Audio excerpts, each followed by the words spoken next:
Hi, Leo! Kamusta? Ito po si Divine Sorrow 888 para sa iyong April kapalaran. Tingnan natin ang energies connected sa iyo ngayon. Leo, kamusta kayo guys? Comment present para alam kong nanonood kayo. So, merong dalawang video. Kung hindi ako nagkakamali, may dalawang video nitong nakaraang March. So, bisitahin niyo po yung channel para mapanood niyo po yun. Or kung napanood niyo na, let me know, i-comment nyo. Okay. So, first card is Open Heart. Receptive, Empathy, Vulnerable. Wow! Talagang nakabukas ang puso mo ngayon. So, you may be feeling more emotionally connected or mas sensitive ngayon ang emosyon mo. Second chance, opportunity, making amends. So, may person dito na gustong bumalik, return. And sinasabi dito, nakabukas yung puso mo para sa taong to. So, kung ano yung magiging decision mo, ibang usapan naman yon. Pero so far, yung nakikita ko dito is, pwede mo namang bigyan ng chance. So, iba-iba din kasi kayo ng situation, guys. Kaya, take it how it resonates. Okay? Hindi ko sinasabi na i-welcome mo ulit kung niloko ka ng taong yan. Hindi mo naman pwedeng basta-basta na lang pabalikin yan sa buhay mo. Although, ang sabi kasi dito, ang nakikita ko kasi dito is nakabukas yung puso mo. So, pwede mo siyang pabalikin, pwede din namang hindi. Trap, stuck, tied down, captive. So, itong person na ito na gustong bumalik ay nakatrap siya sa isang sitwasyon. And may commitment na siya eh. May iba siyang commitment.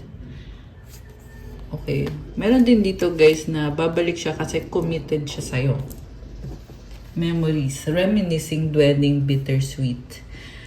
So, hindi mo kasi pwedeng i-deny na may mga memories kayo nitong person na to at naaalala niya yung mga memories. Namimiss ka niya, ibig sabihin. Elusive, dishonesty, deception, trickery. So, malabo talaga, no? Sabihin na natin, oo, may memories, marami kayong pinagsamahan, mabuti siyang tao. And for some time, minahal niyo ang isa't isa. Pero kasi, naging dishonest siya. Talagang niloko ka niya. Kaya merong mga spider web, ibig sabihin malabo, at ayaw mong matrap sa web na yan kasi syempre hindi yan yung katotohanan at ang gusto ni Leo is yung totoong pagmamahal, totoong relationship. Loyalty, trusting, reliability, believing. Ito yung gusto mo. Actually, alam niya yon. Ito yung gusto niyang patunayan sa'yo na mahal ka niya, loyal siya sa'yo. Kaya din siya nahihirapan kasi nga nakagawa siya ng pagkakamali. So, nagiging sunod-sunuran lang muna siya sa'yo. Hanggang maging niya ulit yung trust mo. Intuition, heart song, telepathy, inner knowing. So, nababasa niyo yung isip na isa't isa. And this is someone na nafe-feel niya yung nararamdaman mo. May song na pinapakinggan niya at naaalala ka niya. Merong nag-uusap. Pwede din tong past conversation niyo na binabalikan niya. Past messages niyo na binabasa niya. Twin flames, mirroring, shared feelings, reflection. Oh, umaapoy. Merong sinusunog. Okay. So, very passionate itong connection na to. Mirroring kayo, ibig sabihin, kung ano yung nararamdaman mo, yun din yung pinapakita niya sa'yo. At reflection kayo ng isa't isa. Okay, so, sobrang vulnerable ka ngayon at itong taong to ay yung nakikita ko dito is magmamakaawa siya para tanggapin mo ulit yung pagmamahal niya. Chasing. So, maghahabol siya. Pursuit. Toxicity. Resilience. So, this is the kind of person na nawala at biglang magbabalik. 1, 2, 3 angel numbers on the screen now. Funny kasi nag-brown out ngayon sa reading ng Leo, kaya may candle tayo. So anyway, so ito na nga, gusto kong habulin, gusto ko niyang i-pursue. Distance, separation, space, blockage. Oh, ito yung problem kasi magkalayo kayo. Or, gusto ka man niyang habulin pero hindi ka niya makausap kasi separate kayo or naka-block siya. Okay. Heart fog, mixed signals, block emotions, mess up. So, nahirapan din siyang sabihin yung totoo niyang nararamdaman. Kaya mess up kasi naguguluhan siya. Gusto niya ding maliwanagan. Medyo foggy yung isip nitong taong to. Isip at puso actually. At although alam niya na gusto ka niya, mahal ka niya, pero nahirapan siyang ilabas eh. So kung si Leo ay naka-open yung puso, itong person naman na ito ay nahirapan naman siyang ilabas yung emosyon niya. Block emotions. Hoping, expecting, faith, manifesting. Sorrow, loss, grief, depression. Grabe, talagang umaasa siya. Ikaw talaga yung pag-asa nitong taong to. Kaya din siya sobrang nalulungkot ngayon. Kita mo parang nakasimangot yung person dito. So, wala tong gender. Pwede ito sa babae or sa lalaki. Pero yung person na kadil mo dito ay still hoping pa rin siya sa'yo kasi feeling niya, ikaw yung mag-aalis ng mga blockage sa heart chakra niya. Ikaw yung magbubukas ng puso niya at mabibigay ng saya sa kanya. Parang feel ko na matagal na kayong hindi nagkita nito kasi may stress eh. Nasistress siya. Ikaw yung paparamdam sa kanya na masaya siya. Ikaw yung nagbibigay ng magaan na pakiramdam. Kaya kung hindi na kayo nag-usap or nagkita, talagang merong grief, depression, loss, at nakaitim din yung person dito. So, ibig sabihin, dumaan siya sa point na talagang na-depress siya. And, ikaw lang yung nagbibigay ng hope sa kanya. So, nakakaawa man to. Pero, kailangan din naman kasi na i-confront yung situation. Nakakita ko kasi so far dito na malungkot man siya pero parang hindi niya pa kayang totally mag-open up ng nararamdaman niya. Pero depende din naman, may iba naman dito guys na talagang maghahabol at kakayanin na makipag-usap. Okay. Anything else for Leo? We have chemistry, attract, spark, passion, nourish, self-growth, self-focused, and soul finding. Okay, grabe naman. So, strong yung attraction dito sa connection na to. May chemistry and nourishing. Ibig sabihin, nag-grow kayo. Kayong dalawa, you help each other grow. May person dito na dahil nga sa ikaw yung inspiration niya at hope niya, nagkakaroon siya ng passion sa buhay niya at natututo siyang mag-grow, mag-focus at hanapin yung soul niya. Very grounded and passionate yung energy. And ikaw yung inspiration nitong taong to. I feel like nabigyan mo siya ng buhay, nabigyan mo siya ng pag-asa. So, sobrang nakakatuwa ito, Leo. This person is being aligned. Pwede din namang ikaw to na meron ka nitong very passionate na energy. You are grounded, focused. You are aligned. Yan natin Pero mamaya malalaman natin yan pag tinignan natin sa tarot kung anong totoo niyang intensyon. So, ito na nga. Gusto niya ng second chance. Reconciliation, making amends, opportunity. Ecstasy, chasing thrills, excitement, good time. Excited siya actually.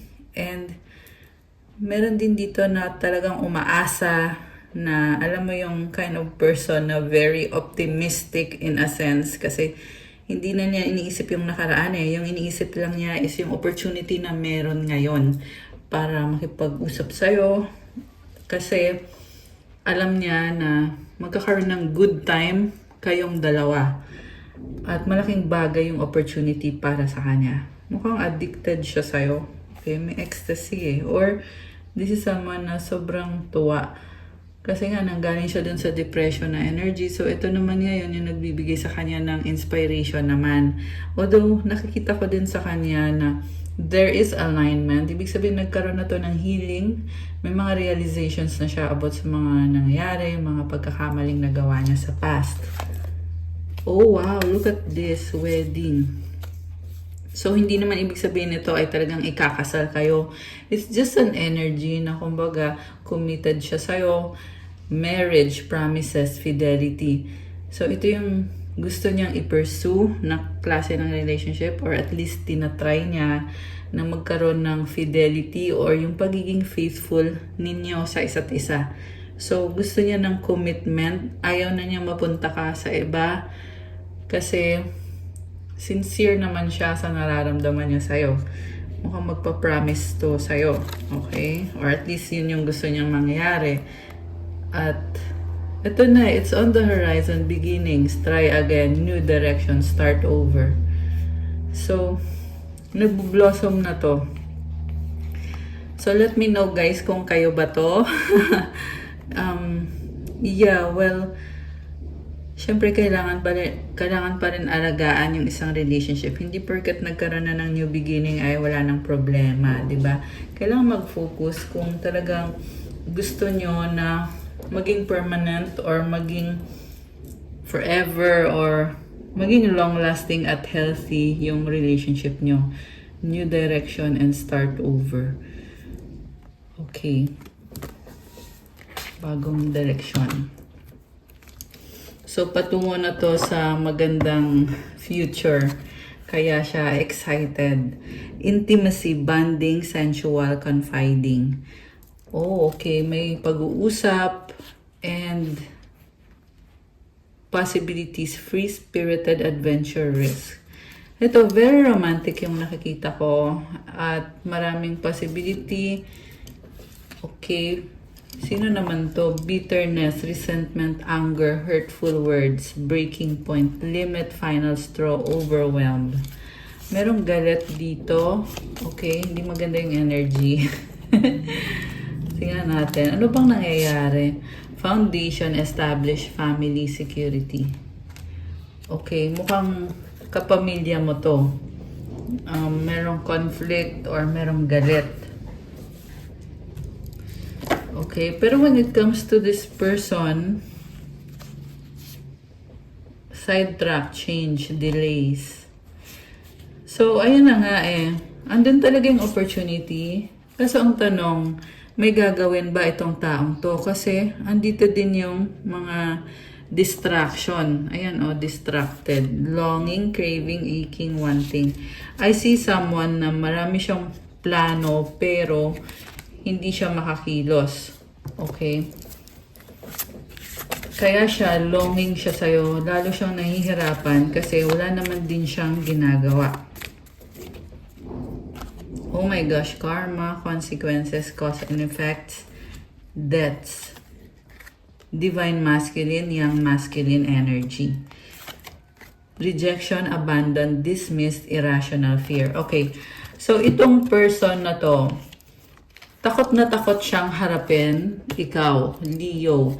And si Divine Masculine na very doubtful. Kasi kanina okay na okay yung mga intention. Ngayon naman sinasabi dito, consequences, rejection, abandon. So, ibig sabihin, andun pa rin talaga yung bitterness. Siya din yung nagagalit dito. So, ang problem lang na nakikita ko dito, baka kasi hindi ka maging masaya kasi nagiging pabigat sa'yo itong taong to. So, anong dapat mong gawin? Siyempre, kailangan alisin mo yung sarili mo sa sitwasyon na yan. Iwanan mo siya or kailangan malayo kayo sa isa't isa. Kasi madadamay ka kasi. Okay, this can also be another person na sobrang bitter. Okay. Or pwede yan the same person. So, hindi siya okay dito. And the reason kung bakit hindi siya okay is dahil lang din naman sa pag-iisip niya. Negative thinking, irrational fear. Takot siyang ma-reject. So, ego din kasi to, egoistic. Ayan. So, sayang. Okay na sana. So, ayun guys, kaya kailangan mo pa rin tingnan, Leo, kung worth it ba talaga itong taong to or itong relationship nyo. Bibigyan mo ba ng chance to? Pagpapatuloy mo ba to? Okay? Past life, deja vu, repeated patterns, karmic lessons.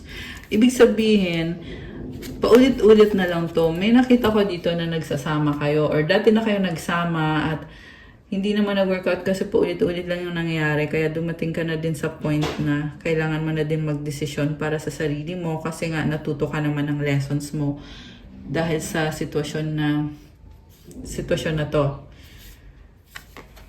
So, yeah. Kung paulit-ulit lang din naman, mukhang kailangan mo ng bitawan, di ba? Ano bang mga intention or mga nararamdaman niya? Tingnan natin. O yung mga energies connected sa inyo. Make out lang. Obsess. Busy. Nababaliw sa'yo, in love. I need you. Misunderstanding, nagtatampo. Mutual understanding. The one that got away. Nag-iisip.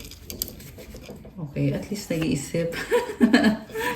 Okay, ano pa? Nagmamahalan together. Bagong simula, strong, mahal pa rin kita. Oh my gosh. Grabe oh. So, sana nga, well, for those Leo na gustong bigyan ng chance itong connection na to, sabi kasi dito na mahal ka pa rin niya. Okay? Possible, pwede, not sure. Umaapoy, love, passion. Oh my gosh, grabe. Okay. Ito pa. Tapos na, the end. Oh, okay. So, yung connected sa third party, sinasabi dito, tapos na yon, ex-third party past. So, ibig sabihin, focus ngayon sa'yo, itong person na to. Ang tanong, totoo na ba yan? Or hanggang kailan ba yan? So, iyan yung kailangan yung alamin sa person ninyo, guys. Okay? So, alisin ko muna to kasi gusto ko pang tingnan yung intention sa'yo nitong person na to. Okay. So, intention sa'yo.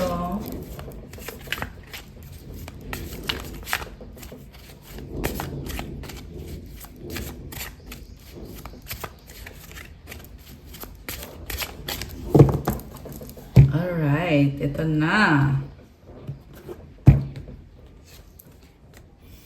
So, tingnan natin. We have Four of Pentacles. Crossed by the Moon. Okay, Leo, yung person mo, takot siyang mag-risk. Andyan pa rin siya, kaso lang sobra siyang na-overwhelm. And I feel like this is the person na in denial, na gusto ka pa rin niya. Okay, remember, hindi to sa lahat magre-resonate, pero sinasabi ko lang yung lumabas dito sa reading ngayon. Okay? Pero if ever man na sa'yo nga mag-resonate to, i-comment nyo dyan.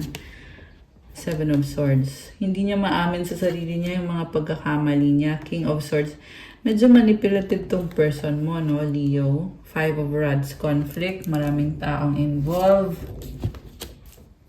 Okay. Nine of Rods. And Ten of Swords. So, hindi maganda yung nangyari sa kanya. Pwede itong kinarma siya dahil sa mga ginawa niyang dishonesty, trickery, deceit. Yun yung narinig ko eh. So, hindi maganda yung nangyari sa kanya. At ngayon, stuck pa rin siya. Gusto niya pa rin bumalik sa buhay mo. Kaso lang, na-overwhelm din siya ng emosyon niya. Medyo malungkot siya ngayon. Pero naghihintay to ng moment. May momentum siya. So, ibig sabihin, the moment na nagkaroon siya ng chance, igagrab niya yon. So, Nine of Rods, Wounded Warrior. Alam mo, sasabi dito, lumalaban lang naman daw siya sa buhay. Pero pagod na din siya. Actually, yung ginagawa kasi niya is, Hindi kasi siya nag-open up sa'yo kung ano talaga yung sitwasyon niya. This is someone na masyadong malihim, kaya nag-backfire sa kanya yung ginawa niya. So, niloko ka niya at ngayon, again, hindi to sa lahat magre-resonate guys ha, pero this is someone kasi na may pagkakamali at nagigilty siya. So, dahil sa ginawa niya sa'yo, ito, hindi niya ngayon maharap ikaw, okay? Pero alam niya na kailangan kanyang harapin kasi mahal ka naman niya. Yung nga lang, ayaw niya kasing i-confront yung nararamdaman niya kasi sobra siyang na-overwhelm. This is also someone na matalino, masyadong matalino to the point na very logical na yung ano niya, yung mga explanation niya or yung mga paniniwala niya. So, ibig sabihin pag ganun, hindi siya magsasabi ng totoo niyang mga emosyon, pero bibigyan kanya ng logical na explanation. Wow, logical explanation. Biglang naisip ko yung sa movie ni Piolo Pascual. Give me a logical reason. Something like that yung sinabi. At ito yung klase ng tao na magbibigay ng logical reason. Okay. I don't know kung ba't pumasok sa isip ko bigla yung baka nangyari yun sa inyo kung ano yung kwento ng movie na yon, yung kina Tony Gonzaga. Okay, pero anyway, baka may kadikang air sign, Gemini, Libra, Aquarius, malakas din ang fire sign, Aries, Leo, Sagittarius, although this can be any sign. Merong Cancer energy, and merong konting earth sign, Capricorn, Taurus, or Virgo. So, ngayon waiting siya pero natatakot pabago-bago ng isip. With this Two of Rods, ito, may gusto siyang i-offer. This is a very ambitious person. Mataas ang ambition niya. Pero wala siyang ginagawa. Kaya feeling mo parang hindi naman to interesado. Pero ang totoo, andyan lang siya. Kaso lang, hindi nga kumikilos. Nakakatawa actually. Kasi abangers. I'm hearing abangers. So, very ambitious. Okay? And may pera, Leo, energy mo to. So, swerte when it comes to finances, career, stability, legacy, bahay, or property. 444 on the screen. Okay. Mutual energy, Page of Rods, and the outcome. So, Leo, kung focus ka sa bagong simula for your career, finances, and stability, definitely meron kang opportunity. Ang ganda ng cards mo with the Page of Rods and the Ace of Cups. So, there is harmony and abundance. Tsaka may Lotus dito. Sinasabi dito, marami ka na din pinagdaanan na mga challenges, pero you are rising and blooming. At dahil yan sa sipag at tiyaga mo, sa patience, resilience. And merong sun rays. So, ito yung liwanag na magiging gabay mo, tutulong sa'yo. Also, nakikita ko dito, may pag-uusap. So, meron talagang opportunity na mag-usap kayo nitong person na ito. Okay? May opportunity na makipag-ayos siya sa'yo or magbabalikan kayo. Pero again, guys, depende yan sa magiging decision nyo. Sinasabi ko lang yung mga energy. Kasi, mararamdaman mo din naman yan na, oo, merong opportunity. Pero ang tanong, ipupursue mo ba, ilalaban mo ba, tatanggapin mo ba yung offer, if ever mag-offer man siya sa'yo. And itong person naman, nasa sa kanya na din naman yon kung may gagawin ba siya or kung hahayaan lang niya.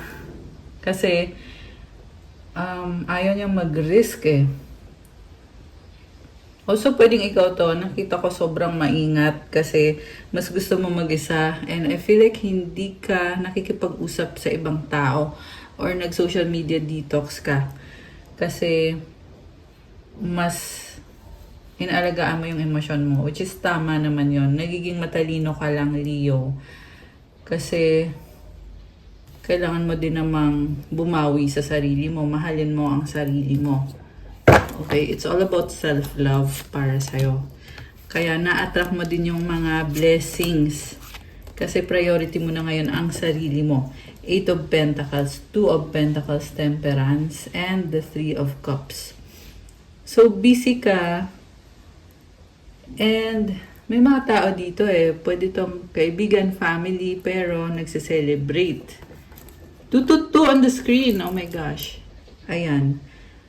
So may celebration and tingnan mo yung malaking lotus. So, it's like you're healing together. Tinutulungan yung isa't isa. So, nakakatuwa. May isang person na nagsasalita, nakikinig yung iba. Okay, balancing ka dito. So, tingnan natin. Judgment. 10 of Rods. So, Leo, you're on the process of healing. Ace of Rods. Follow your heart. Yan yung pinaka-message para sa'yo ngayon. Oh, the Chariot and the Queen of Cups. Wow naman.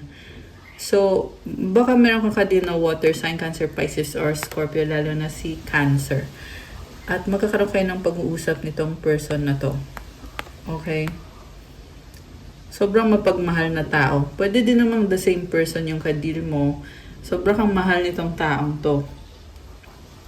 And the Chariot, may travel. Okay, magta-travel siya pupunta sa'yo or magkikita kayong dalawa. 10 of Rods and the Hierophant.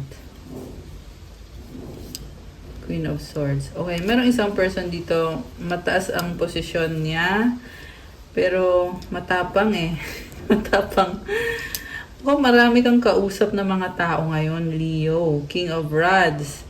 7 of Rods. Ito naman ay gusto namang mag-try ulit sa'yo, pero at the same time natatakot na overwhelm. Okay, nakatrap siya sa isip niya, may ending, death card. Oh, okay. The Empress. So, merong Leo na nanggaling sa depression, pero alam mo, babangon ka. Knight of Rods, the Emperor, Justice. Wow naman! Grabe, ang tapang mo. So, yung Leo na sobrang down, okay, tingnan mo to. Pagod ka, you are exhausted, pero it's like Phoenix rising from the ashes. Kaya tayo nag-candle ngayon kasi umaapoy si Leo. At narinig niyo ba yung mga ibon, guys? Parang nakakatawa na, ang gaan lang ng vibe.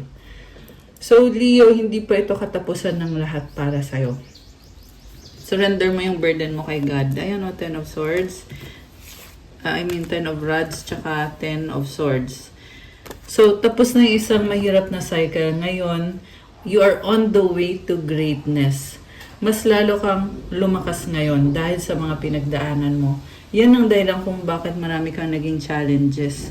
Kasi pinapalakas ka ni God. Okay? The Hierophant, Queen of Swords. Natuto ka din ng mga lesson mo dahil sa mga pinagdaanan mo. Page of Pentacles. Ngayon, nasa point ka na may pagpaplano. So, yung pagpaplano, maraming posibilidad. So, marami ka pang mararating, Leo. Basta mag-focus ka lang. Kailangan mo talaga ng focus, determination, willpower. Actually, sobrang nakakatuwa yung reading mo today. Kasi, nanggaling ka man sa cycle na marami kang pagsubok. Pero, nasa tamang direksyon ka sa nakikita ko. Sickle. Ayan, dito ka galing, oh. So, break. Binabasa ko kasi. Separation, danger. So, hindi madali yung pinagdaanan mo, okay? Lady. Pero eto ka. Lumalakas ka lalo. The Clock Tower. The Bear. Ayan. The Cross. Have faith. Have faith lang talaga at magdasal. Siyempre, gawin mo kung anong kailangan mong gawin. Siyempre. Kasi the moment na huminto ka or sumuko ka, parang sinabi mo na din na ayaw mo na, 'di ba? Kaya kailangan magpatuloy ka lang, lumaban ka lang. The Letter and the Child. So, excitement, fun times ahead. Mukhang may matatanggap kang message, may document At yung document na yan, magbibigay sa'yo ng pag-asa, Leo. The Cross. Like I said, you need to have faith. Kasi parang nagdadalawang isip ka. So, you need to work more on having faith. The stars, the lady and the gentleman and the grave. Okay. So, ito na nga yung sinasabi ko ending at bagong simula para sa'yo. Mag-wish kayo kasi kukuha tayo ng sagot sa wish, okay? So, isang wish. Mag-wish kayo, guys.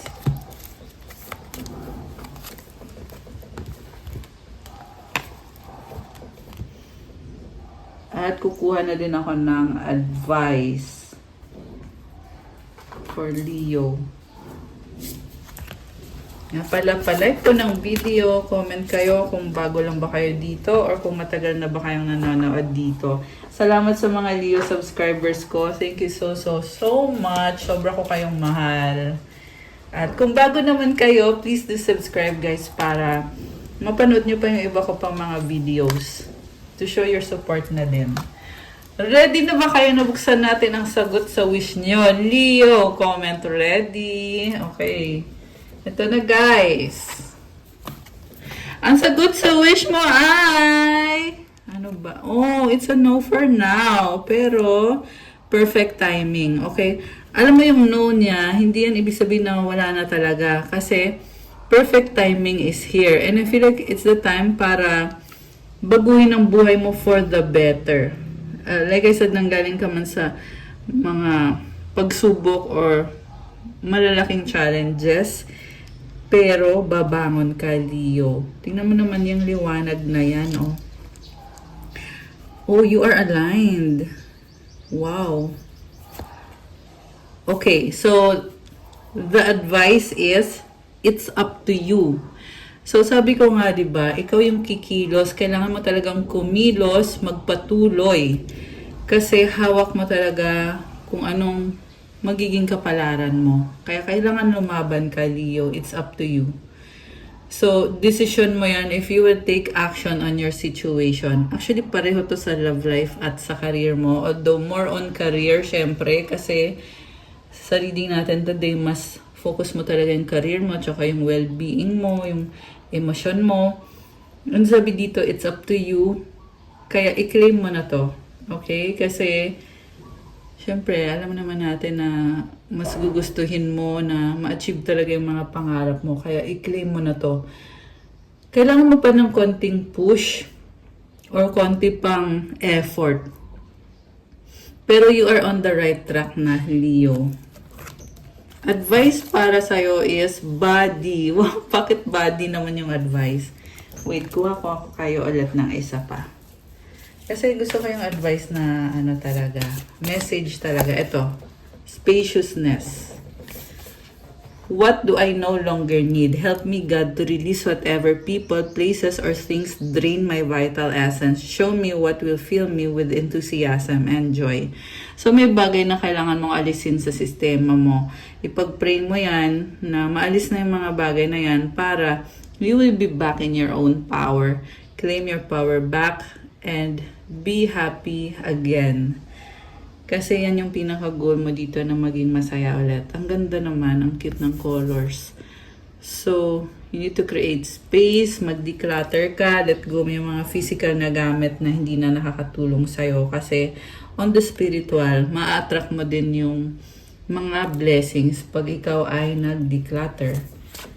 Take a step back. Thank you, angels, for helping me to step back from what's not serving me. Mukhang pahinga ka muna ngayon. Sinasabi ng mga angels mo na it's okay na step back ka muna. Mag-isolate ka muna habang nasa process of healing ka. Habang may mga inaayos ka pa sa sarili mo, sa finances mo, sa health mo, at sa ibang aspeto ng buhay mo.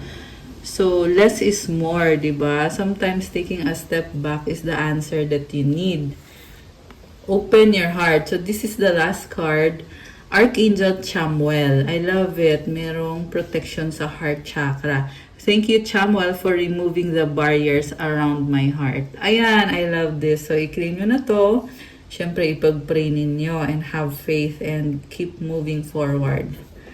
Okay, guys, that's all for your April Kapalaran Leo. Please like, comment, subscribe, hit the notification bell Kung nag-resonate kayo, pwede po kayong magpa-private reading. Pero ang private reading ay hindi po para sa lahat. Kung feel mo na kailangan mo ng gabay, at syempre kailangan willing ka din magbayad. Kasi may bayad na kasi kapag private reading. So, para sa'yo yon if ever na belong ka doon. Nasa description box po yung contact details ko. I-click nyo po dyan. Message me sa Viber or sa WhatsApp for the private readings. And check out my Instagram if you want to start your crystals journey. May mga crystal bracelets, marami at iba-iba. Tutulong sa'yo sa manifestation mo. Pag may crystal kang suot, hindi ka agad-agad napapagod. Binibigyan ka ng good energy at lahat ng crystals ay may special prayers, mantras, and rituals. Kaya talagang tumutulong sila at pang lifetime mo na din to. So, again, check out my Instagram at bisitahin nyo din po at i-follow nyo yung aking bagong Facebook page, Divine Tarot 888. Thank you, Leo! I love you guys. Have a good day. God bless you all. Stay safe. See you again soon. Bye!